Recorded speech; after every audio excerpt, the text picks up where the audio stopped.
All right, guys. Well, our unicycle freedom is a little bit under attack here in the United States, or at least up here in the Northeast where I live.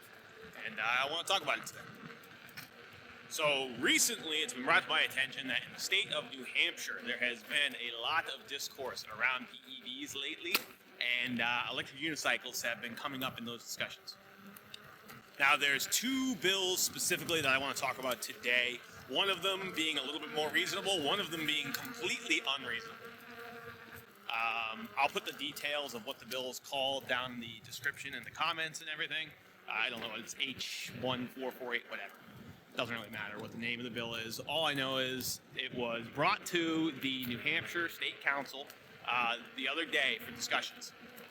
And what this bill basically proposed was an outright ban for basically all personal electric vehicles.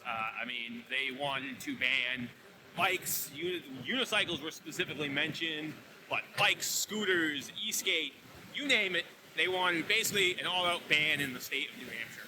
Now, I watched part of this hearing live, and I think what really concerned me was the fact that electric unicycles seemed to almost be the trigger for why this law was even proposed in the first place. It was being proposed by a police officer, I believe he was a police chief, I'm not sure. But basically he had some very incorrect information about electric unicycles, stating that one of his troopers had actually registered an electric unicycle doing 86 miles an hour on the highway, which obviously if you guys are watching my channel, you probably know enough about unicycles to know that that's just not physically possible with what we have in today's technology. Maybe soon, but right now that's just an absolute falsehood. It's not possible.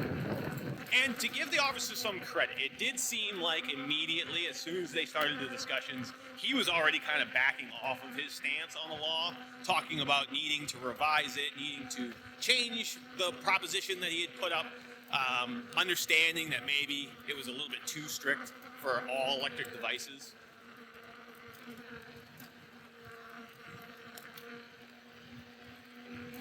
But I think the message of the bill was pretty clear. They're on to us.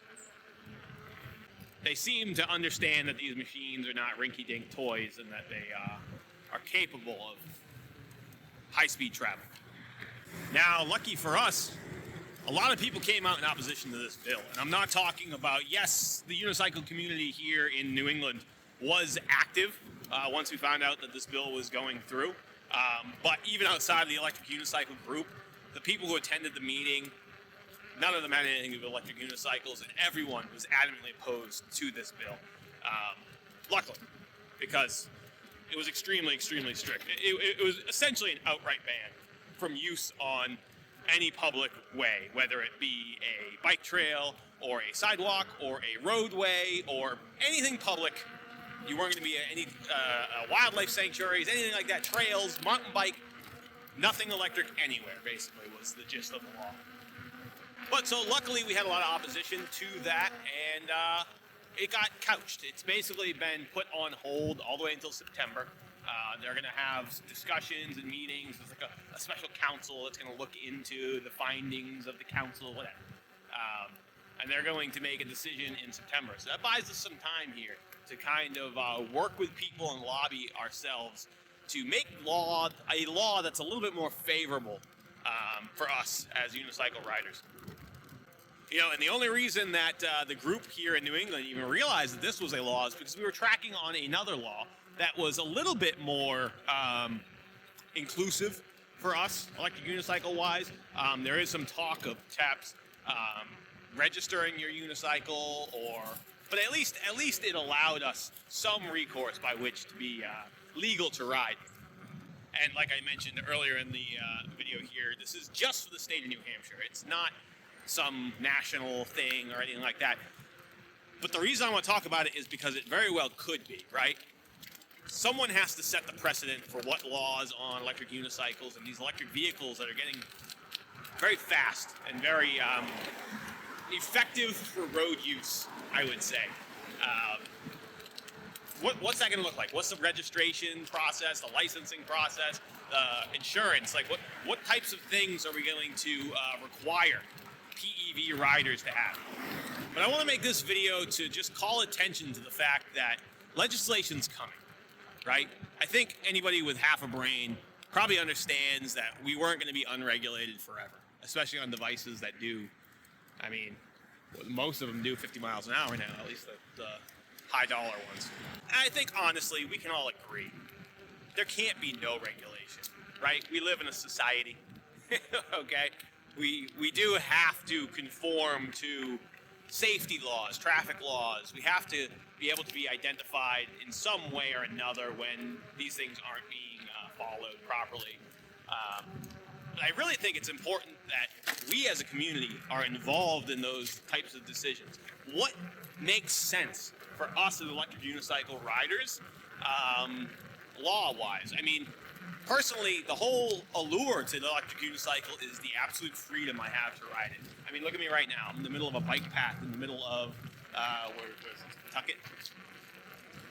Just riding around on my unicycle, and as soon as I'm done filming this video, I'm going to put my helmet on, and I'm going to be doing 40 miles an hour out on the road with some cars on my way down to Providence. Not many vehicles give you the freedom to kind of bounce back and forth and take advantage of the infrastructure of your city the way a unicycle or a scooter or an e-bike can. And on top of that, it gives you the freedom of not needing licensing, registration, insurance, excise taxes, inspection stickers, all of it, right? Like, there's a certain level of freedom that comes with riding an electric unicycle or a scooter or a bike or an e-skate that's just unmatched by any other vehicle. And I think, like I said a minute ago, it's obviously too good to be true, right? We can't go completely unregulated forever. There has to be some form of regulation put onto these machines. And I think it's really important that we as a community are involved in that lawmaking process. So essentially what I'm getting at is this video is a call to arms, right? I need every one of you, everybody in their local community who has time to get involved, all right? Find out what kind of local legislation is currently happening in your area. Figure out who are the people proposing these bills, who are the people legislating these bills, coming up with the committees to come up with decisions, whatever it is. We need to get involved with those people and with those teams to make our voices heard, to make them understand what it is that unicycles and all PEVs, what it is that attracts us to them and why those freedoms are so important. And obviously, I think there needs to be some compromises, somewhere in between an outright ban from use and completely unregulated freedom, right? There has to be a middle ground. And in negotiations, there's always going to be concessions that get made, right? Like, we're not going to win on everything that we want. And I'm not here to tell you what's best for you, what's best for me, might not be what's best for you.